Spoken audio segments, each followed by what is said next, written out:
We are in the month of March of this year's NBA season, which means we are getting closer and closer to playoff basketball. And when I look at the Western Conference and I look at the standings, I can't help but get excited for this year's playoffs in that conference. When we look at the number 1 seed and we look all the way down to the 10th seed, which is the last seed that you could qualify for to potentially get into the playoffs.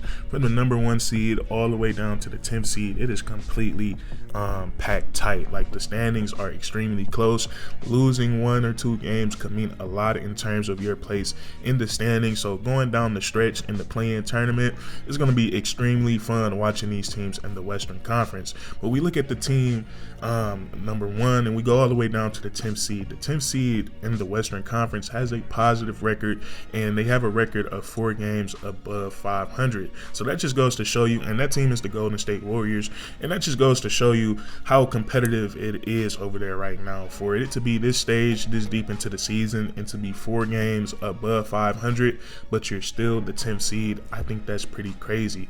But nonetheless, looking at the Western Conference, what we hear about as far as contenders, the noise that we hear when we when we turn on the TV, when we get on social media, of course we hear a lot of noise about the 2 young and up-and-coming teams. That's the top 2 seeds in the Western Conference, the Oklahoma City Thunder and the Minnesota Timberwolves, which I think they deserve all of that buzz, whether they're too young or not, if they could actually win a championship. You also have a lot of noise about the defending champs, which makes a lot of sense. You can't write them off. Nikola Jokic and the Denver Nuggets. And then also you hear a lot of noise about teams like the Los Angeles Clippers, who have been extremely good since they figured things out with James Harden. And also you still have a team in the Western Conference that's extremely scary on the offensive side of the ball with Kevin Durant and Devin Booker.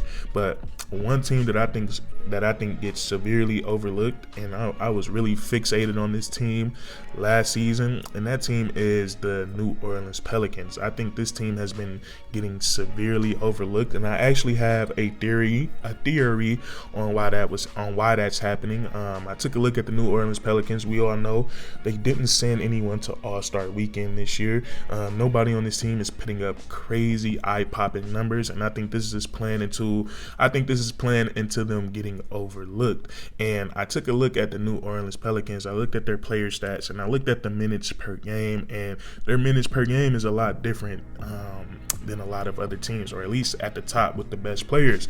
So you look at a team like the Minnesota Timberwolves and a team like the Phoenix Suns and the Denver Nuggets, their best players are playing like 35 plus minutes per game.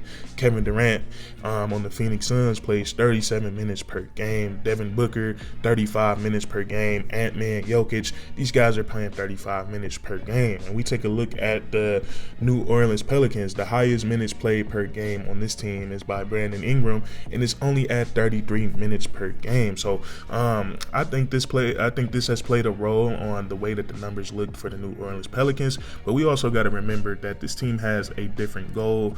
They have a different goal on mind. I think their biggest goal right now is to get everyone into the postseason healthy, because we saw them 2 years ago take the Phoenix Suns. I believe, I can't remember because I was watching that. I believe it was a 7-game series between the first and the 8th seed. We watched them take the Phoenix Suns, who was a really good team that year, all the way to 7 games without Zion Williamson. We saw them last season be at the top of the Western Conference before they got the injuries to Brandon Ingram and Zion Williamson. So right now, I don't think the coach Willie Green, the players, and the New Orleans Pelicans, I don't think they care about getting those. They don't think they care about getting those numbers would come with playing at their best players at high minutes. Their focus right now is getting to the playoffs healthy, because they know if they can get into the postseason and they have a healthy Brandon Ingram, a healthy Zion Williamson, and a healthy CJ McCollum, and this supporting cast that they have around these guys, if they can get into that postseason healthy, they're going to be giving a lot of teams a run for their money.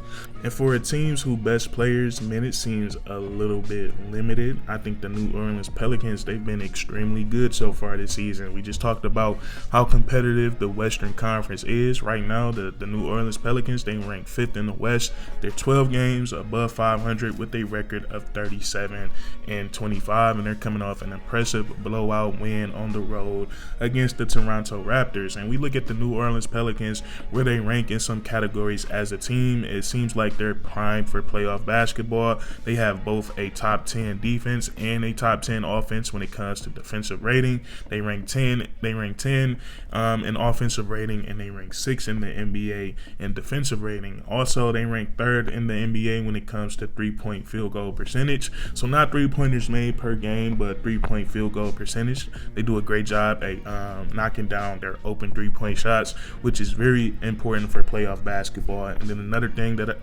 thing I saw that was impressive was that they're 3rd in the NBA in steals per game, and they're also 7th in the NBA in total rebounds per game. So the New Orleans Pelicans, they're excelling at a lot of things that could be very pivotal in playoff basketball: rebounding, playing defense, forcing turnovers, and then getting high quality looks on the offensive side of the ball. So they're playing really well as a team. And then I also have some guys, and I want to use Cam Newton's analogy here. I think they have some guys at the top of their rosters who aren't game managers, but when it comes down to playoff basketball, these guys will definitely be game changers. And I think the biggest game changer on the New Orleans Pelicans as of right now, because I've seen it with my own eyes, and that's Brandon Ingram. A couple of years ago, when he was in the playoffs against the Phoenix Suns, when the Pelicans was an 8th seed and the Phoenix Suns was the number 1 seed, for majority of that series, Brandon Ingram looked like he was the best player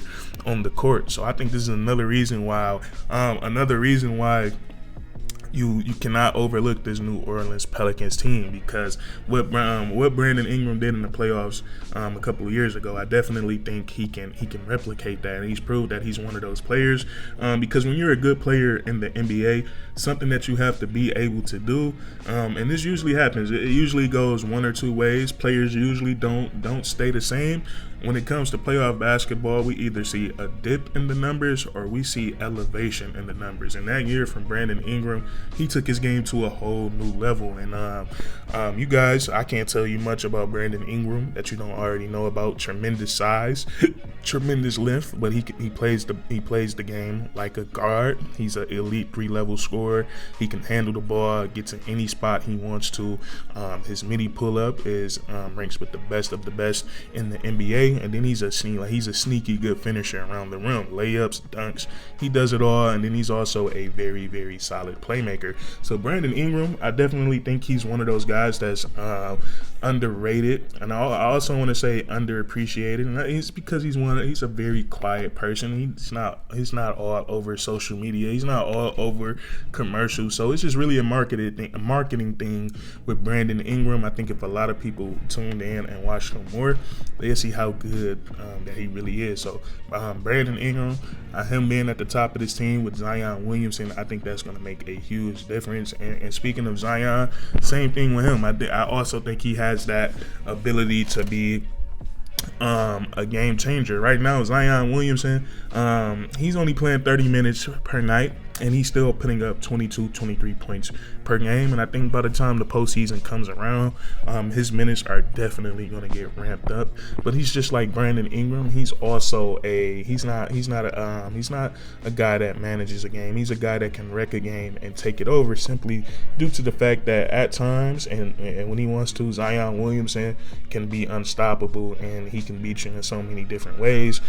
He can beat you on the low block. He's stronger than about 80-90% of the players in the NBA. And not only is he stronger, but he has some very underrated finesse to his game. He has a soft touch around the rim. He has great footwork on that low block. He can finish with both hands. He has great hang time in the air, so we see some crazy acrobatic finishes from him. And then also he can also take bigger guys off the dribble. His ability to handle the ball and his quick first step, I can't go into depth about it right now because we still have some other things to talk about. But Zion Williamson's ability to handle the ball paired with his quick first step makes him a lot harder to guard on the ball than a lot of people think. And then also just pin him in two-man games, whether he's the ball handler looking for that mismatch with a player bringing a smaller player screening for Zion Williamson, he gets that mismatch, or having him work in the two-man game. I love the two-man game with Brandon Ingram as a ball handler and Zion Williamson as a screen roller. I hope we get to see more of that down the stretch of the season and in the playoffs. Just get your two best players in the action and go to work. So Zion Williamson and Brandon Ingram, these are two guys, and Brandon Ingram has already proved that he can take his game to a new level when the pressure is there. So, and then having Zion Williamson with them this year in the playoffs, I think that's going to be outstanding as well. So you have those two guys at the top, and then another thing that's going to be very important, this is kind of what's been keeping the New Orleans Pelicans steady this season, is that this team they have a lot of depth on this team. They have a lot of guys who play their role, that they're asked really well. One player we can look at is Herb Jones, another guy that's very, very underrated. One of the best, if not the best, one of the best perimeter defenders in all of the NBA. But one thing that's going unnoticed with Herb Jones so far this season is that he's shooting that three ball at a very high level. Him being more accurate from the three ball this year, he's shooting 42.9% from the three-point line. That's at the top of the NBA, and it's led to him averaging 11 points per game this season. So Herb Jones, he's everywhere on the defensive side of the ball. He just recently put on a defensive masterclass against Tyrese Halliburton, holding him to 0 points and 3 assists. Halliburton averages 20 points and 11 assists per game. So they call him not on Herb for a reason. He's an elite defender all over the place on the defensive side of the ball, and then offensively he's just getting better and better. And that's all that was talked about since he's been drafted. Can he develop that three-point shot? Can he become a guy that you cannot leave wide open? And that's exactly what what Herb Jones has become. 42.9% from three is insane. Another guy that they have on this team, CJ McCollum, who's a veteran who has seen countless playoff battles. We've seen him get all the way to the Western Conference Finals with Damian Lillard when they lost in the third round against the Golden State Warriors. You have Jonas Valanciunas, who can still be a monster on the boards. You can throw him the ball on a low block, and he can go to work and get a bucket. And we take a look in that second unit, the New Orleans Pelicans have some high-quality role players there as well. Trey Murphy, who can stretch the floor and knock down those threes from deep and also get downhill and finish around the rim. They have the Energizer bunny off the bench as well, and Jose Alvarado, who can ignite the crowd, ignite the team, deflate the other team's crowd with his ability to play make, get steals, score the basketball. So this just got me thinking, like damn, you got Zion Williamson and Brandon Ingram at the top, who's kind of been being conserved all year long. I think it's crazy that the player that leads the team in minutes for the Pelicans is Brandon Ingram, but it's only 33 minutes per game compared to some other contending teams in the Western Conference. They have their best players playing a lot more minutes than Zion Williamson and Brandon Ingram. So them being a little bit more conserved by the time the playoffs come around, I think it's going to benefit the New Orleans Pelicans a lot. But that's going to be it for this video. It felt really good to talk about the Pelicans today. This is a team that I talked about. I talked about this team a lot the last 2 seasons, and it feels like I haven't talked about them at all this season. So it felt good to talk about the Pels today.